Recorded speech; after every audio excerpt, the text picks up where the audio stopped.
pada bulan Ramadan, bagaimana orang yang kerja untuk menafkahi keluarga tapi meninggalkan puasanya karena pekerjaan yang diembannya sangat melelahkan. Bagaimana pekerjaannya itu, Ustaz? Apakah boleh atau tidak? Sebentar ya, ini agak serius sedikit. Nanti kalau saya jawab asal-asalan, alah ngarang deh itu. Ini udah saya tuliskan satu makalah, udah saya presentasikan di IKMI, di MDI, Majelis Dakwah Islamiyah. Saya kirimkan ke Ustadz Asrori. Nah, ini dia. Saya kalau ngasih pembekalan harus ada bahannya.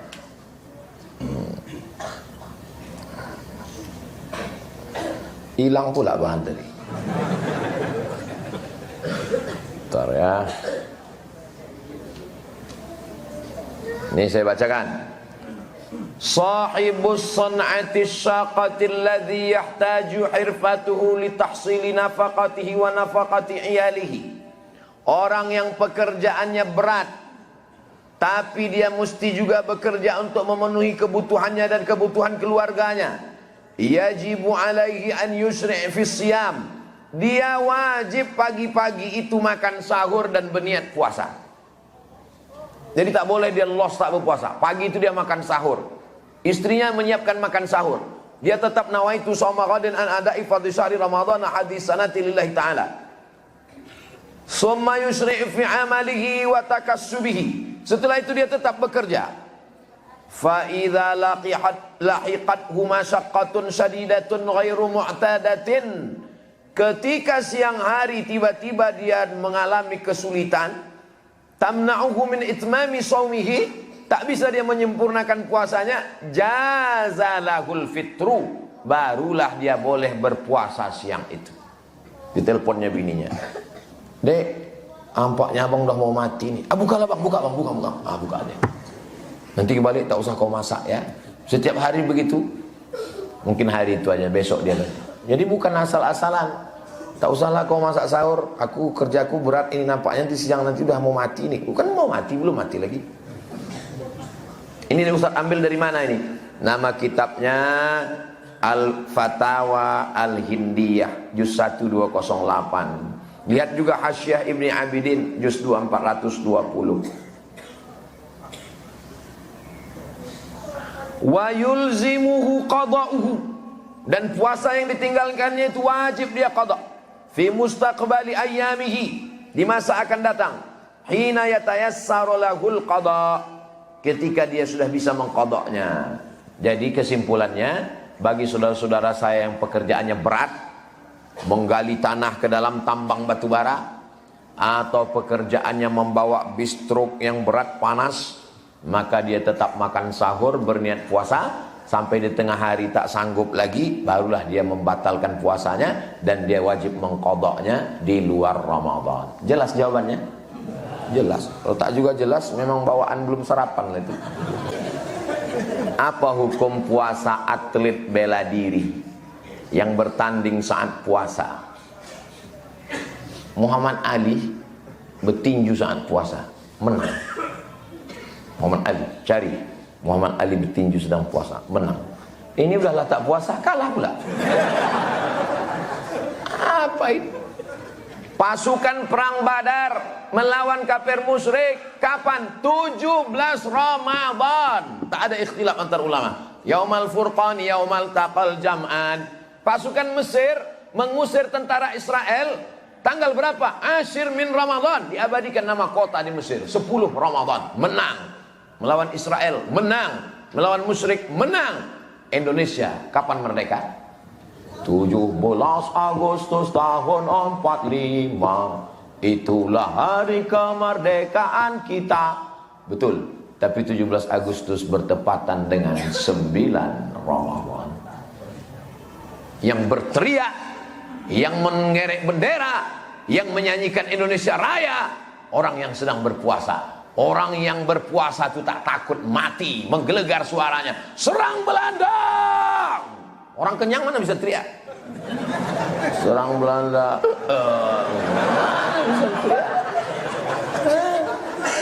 Mereka ini yang berjuang. Jadi atlet-atlet bela diri, judo, aikido, silat, taekwondo, saat berpuasa. Tidak ada alasan untuk membatalkan puasa. Justru dengan berpuasa itu berdatangan pertolongan malaikat-malaikat. Malaikat maut pun datang. Mencabut nyawa lawan kau itu. Apakah tak batal karena berkelahi Pak Ustaz? Atau Ustaz ikut? Ini kan olahraga.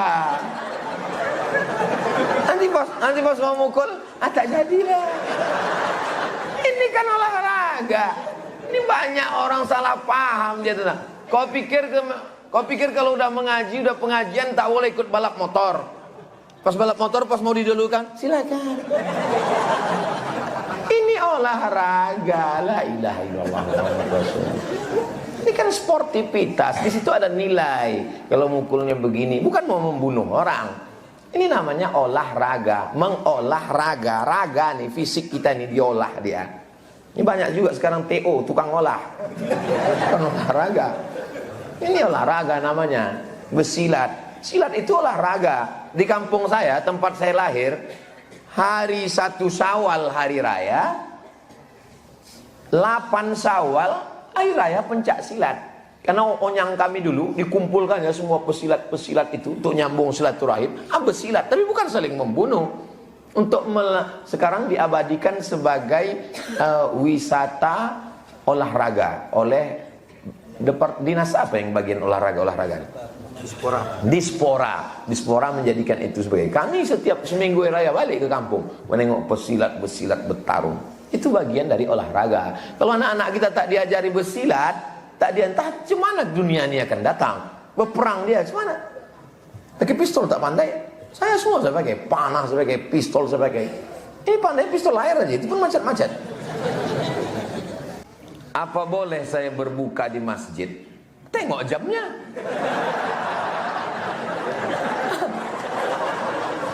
Kalau udah sampai pula jam 6.23, 6.23 berbuka lah. Tapi soalnya sekarang azan ini udah membuka. Cepat betul. Sekarang ini semua azan ini bunyi azan maghrib. Zuhur pun bunyi azan maghrib. Berbuka dia Ansipas tanya, kenapa kau buka? Kata Ustaz Somad, boleh berbuka di masjid. Tengok dulu jamnya. Sedangkan saya masih punya suami dan anak. Kenapa tak berbuka di rumah? Istri tak boleh keluar rumah. Selangkah keluar rumah kalau tak diizinkan suami, maka dia masuk neraka. Tapi suami saya melarang saya ke masjid, Pak Ustaz. Suami kau Islam? Tidak. Berarti kau berzina selama ini.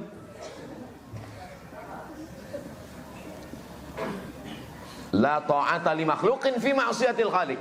Tidak ada ketaatan kepada suami kalau menyebabkan melawan Allah Subhanahu wa taala. Jangan kau masjid, jangan kau pakai jilbab. Aku tak suka nengok bini bertudung macam nenek-nenek. Aku mau kau buka jilbab kau. Rambut buat macam sarang tawon, cat 3 warna merah, kuning, kelabu. Tidak wajib taat kepada laki Fir'aun, hantu begu ganjang macam ini. Maka nikahkanlah anak, kata Nabi, idza ja'akum man tardawna dinahu wa khuluquhu. Kalau kau mau menikahkan anak, tengok sifat laki itu 2. Yang pertama, din, agamanya bagus. Yang kedua, wa khuluquhu, akhlaknya bagus. Karena banyak orang sekarang akhlaknya bagus, sopan, santun, bercakap pelan. Tinggal di mana? Jalan Sudirman. Itu bukan sopan, mau mati. Tapi tak sembahyang. Ada pula sebaliknya, orangnya sembahyang tak tinggal, tapi kasar. Macam Ustaz Somad nih lah, aku tak kasar. Ini bukan kasar, ini namanya tegas. Saya bisa ceramah nih slow-slow, bisa. Jamaah sekalian, marilah kita raih keberkahan. Saya kan tak bisa, aku slow-slow nih. Suami itu 2.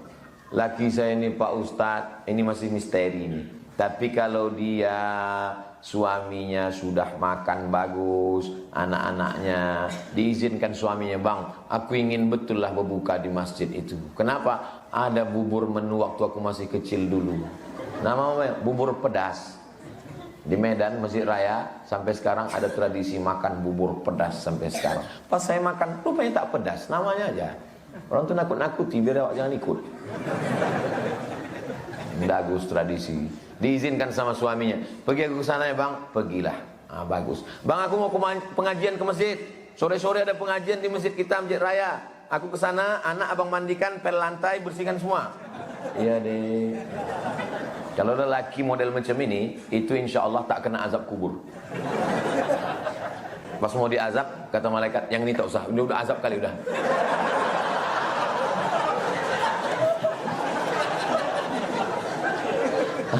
Sebagian ada yang ketawa, sebagian ada yang termenung. Sama macam aku nasibnya. Sebatas mana tanggung jawab saya sebagai ibu sambung? Apa saya batasan saya anak-anak sambung? Apakah punya hak dalam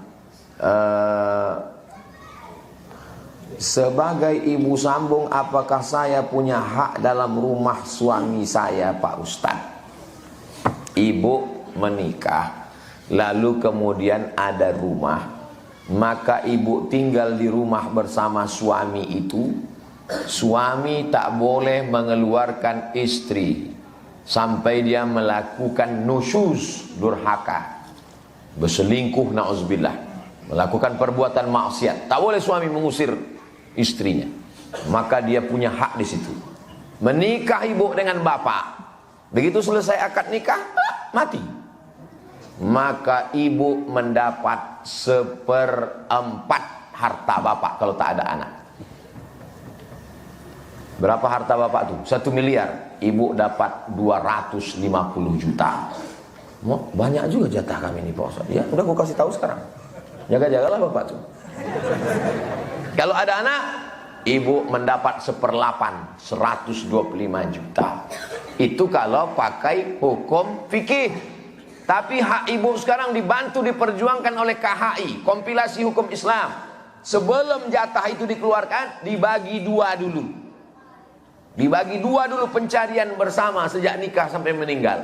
Apa nama hartanya? Gono gini. Apa artinya? Kau begono, aku begini. Begitulah hebatnya Islam membagi jatah ibu. Jadi ibu jangan merasa menumpang di rumah itu. Rumah itu milik ibu. Kalau bapak itu meninggal, ibu ada jatah. Dijual, dibagi. Harta warisan namanya. Dalam Islam perempuan tidak diwarisi. Sebelum Islam datang, perempuan diwarisi. Diwarisi kepada anak. Zaman dulu orang Arab, kafir musyrik jahiliyah itu istrinya banyak sekali. Namanya poligami unlimited edition. Umur 70 laki-laki menikah dengan istri terakhir umur 17. Maka istri yang terakhir itu diwariskan kepada anak pertama dari istri pertama. Begitu dulu hukum jahiliyah. Begitu Islam datang, anak tak boleh menikahi istri bapaknya. Karena istri bapaknya dianggap sebagai emaknya, mahram mu'abbad sampai hari kiamat. Haram dia menikahi emak tirinya. Dan kemudian perempuan tak boleh diwarisi, malah dia mendapatkan harta warisan. Jadi yang mengangkat harkat martabat perempuan pertama di dunia adalah Nabi Muhammad sallallahu alaihi. Ibu banyak-banyak berselawat untuk berterima kasih kepada Nabi Muhammad sallallahu alaihi wasallam. Bagaimana dengan anak saya ini Pak Ustadz? Ibu dengan anak ibu itu tak batal air wudhu menurut mazhab Syafi'i. Ibu dengan anak ibu ini sampai mati tak bisa menikah. Mati bapaknya itu, suami ibu, tak bisa ibu menikah sama dia sampai hari kiamat. Walaupun mungkin sebaya, walaupun mungkin bisa aja sebaya umurnya dengan anak, tak boleh. Begitulah Islam. Kenapa? Karena ibu adalah emaknya. Walaupun bukan emak biologisnya, tapi diakui dalam Islam sampai hari kiamat. Kalau dia berbakti kepada ibu, macam berbakti kepada emaknya. Kalau ibu sayang kepada dia, maka ibu dapat pahala membesarkan anak-anak orang yang baik, orang yang soleh. Maka jaga, sambung silaturahim. Kalian mungkin tak disatukan dalam nasab, tapi disatukan dalam ikatan pernikahan dengan bapaknya. Itu ajaran Islam yang tak ada dalam ajaran lain. Bagaimana hukumnya ketika ingin sholat berjamaah, ada pekerjaan yang tak bisa ditinggalkan? Apa pekerjaannya? Pekerjaan apa yang tak bisa ditinggalkan? Mau ke toilet Pak Ustaz? Kencing dulu. Tidak boleh sholat dalam keadaan menahan air besar, air kecil. Daripada karpet itu busuk. Ajak ketua masjid mengurusnya. Selesaikan dulu semua urusan. Setelah itu barulah pekerjaan Pak Ustaz. Hayya 'alas shalah.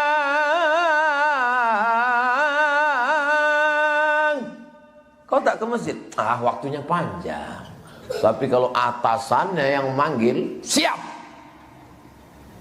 Kau hamba Allah apa hamba atasan? Yang mengasih makan kau siapa? Ini perlu tauhid. Jangan sampai rusak tauhid kita kepada Allah Subhanahu wa taala. Ini banyak orang bukan main. Allahu Akbar.